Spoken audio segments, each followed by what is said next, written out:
आज से ना एक बहुत बड़ा काम तुम्हारे जीवन का शुरू होने जा रहा है, जिससे तुम अभी वाकिफ नहीं हो। लेकिन ये तुम्हारे जीवन का एक ऐसा यादगार मोड़ रहने वाला है ना, जहाँ बहुत चीज़ें बदल जाएंगी और बहुत चीज़ें सुधर जाएंगी। बस इतना ही मेरा संकेत है, तुम इसे ही समझो। इससे ज़्यादा मैं क्या बोलूँ। और हाँ, इस साल परिवार से थोड़ा दूर कुछ दिनों के लिए तुम्हें अकेले किसी दूसरे शहर में भी रहना है। रहकर वहाँ पर कुछ चीज़ें तुम्हें सीखनी है, कुछ नई चीज़ों को प्राप्त करना है, कुछ ज्ञान अर्जित करना है और फिर वापस आ जाना है। और उस दौरान मैं तुम्हें जहाँ भी रखूँगा ना, इतने महफूज तरीके से रखूँगा। केवल मैं ये चाहता हूँ ना तुमसे, कि तुम जो भी काम करना चाहते हो, जहाँ ठहरना चाहते हो और जहाँ नहीं ठहरना चाहते हो, ये दोनों बातें ना बार बार लगातार दोहराओ मत अपने घर पर। जब ऐन मौका आएगा ना, तो उस मौके पर कहाँ रहना चाहते हो और कहाँ नहीं रहना चाहते हो, इसके साथ साथ उसके पीछे का कारण, ये दोनों को वर्णन करते हुए अपने घर वालों से बात करना। और मैं तुम्हें ये वचन देता हूँ कि दूसरी तीसरी बार में सब तुम्हारी बात से राजी हो जाएंगे।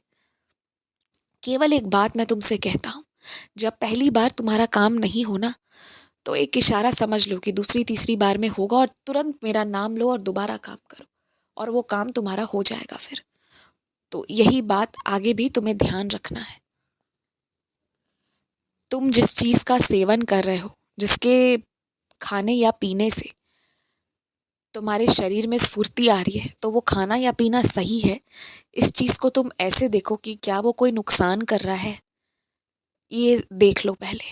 और क्या वो नशा है, ये दोनों चीज़ें देख लो। अगर वो नुकसानदायक है या वो कोई नशा है, तो फिर उसे एकदम दूरी बना कर रखो।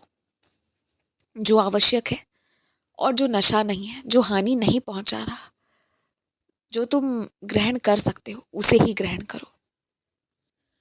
मुझे पता है कि तुम्हारे दिल को बहुत बहुत बहुत तकलीफ हुई है, कि तुम्हारे चरित्र पर सवाल उठाए गए हैं, कि तुम्हारे हाल पर मजाक बनाया गया है, कि तुम्हारे सही रहते हुए भी तुम पर कई तरह के आरोप लगाए गए हैं, लांछनाएं लगाई गई हैं।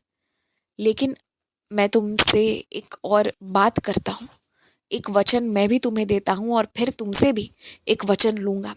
मैं तुम्हें ये वचन देता हूँ कि जिसने भी जो दाग लगाया है, उस दाग को मैं मिटा दूँगा। बस रुक जाओ, 1 महीना रुको। इसी 1 महीने में ये सारे दाग, ये सारी जो भी तुम पर लगाए गए आरोप हैं, सब से तुम्हें मुक्ति मिल जाएगी। सही और गलत पूरा समाज समझ जाएगा। लेकिन एक वचन मुझे भी तुमसे चाहिए, कि जब भी बुरे दिन तुम्हारे आए ना, तो उस दौरान तुम ये याद रखोगे कि ये बुरे दिन के बाद अच्छे दिन आएंगे। और कभी भी अपने आप को हानि पहुंचाने का या ख़त्म करने का नहीं सोचोगे। क्योंकि मैं तुम्हें एक बात बता दूं, उस तरह के ख्याल लाना या उस तरह के प्रयत्न करने से तुम इतने खराब कर्म अपने हिस्से में ले लेते हो ना, कि उसका परिणाम तुम्हें भविष्य में बहुत दिनों तक देखने को मिलता है। किसी को किसी के जान लेने का हक नहीं है, ये तुमने सुना है ना, और ये बात बिल्कुल सच है। तो जैसे तुम्हें किसी के जान लेने का हक नहीं है, वैसे ही, ठीक वैसे ही, तुम्हें खुद को भी क्षति पहुंचाने का या जान लेने का खुद के ऊपर भी हक नहीं है। इस बात को लगातार स्मरण करो।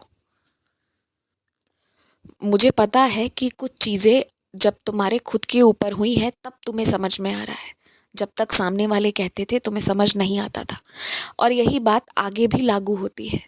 जो तुम कह रहे हो, कुछ चीज़ें जो अभी लोग खुद नहीं समझ रहे हैं, जब वो खुद उनके साथ बीतेगा, तब समझ पाएंगे।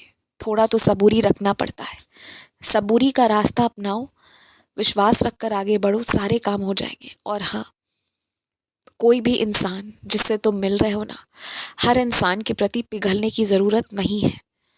थोड़ा जांचो परखो, थोड़ा समय दो। कोई भागा नहीं जा रहा है, और जो तुम्हारी किस्मत का होगा ना, वो भाग भी गया होगा तो भी वो लौट कर आएगा, क्योंकि वो तुम्हारी किस्मत का है। और जो नहीं है, वो साथ रहकर भी नहीं रहेगा, क्योंकि जो है वो बहुत सुंदर, बहुत अच्छा लिखा हुआ है, अति उत्तम लिखा है तुम्हारे लिए। माना कुछ सालों का संकट था, पर अब वो कट गया है, ये समझना चाहिए तुम्हें। इसलिए तुरंत हड़बड़ा कर किसी को भी अपने जीवन में जबरन लाओ या निकालो मत। समय दो, समय देना बहुत जरूरी है। दीर्घायु भव, तेजस्वी भव, आयुष्मान भव। दिन की शुरुआत चेहरे पर हल्की सी मुस्कान के साथ तो करो ही करो।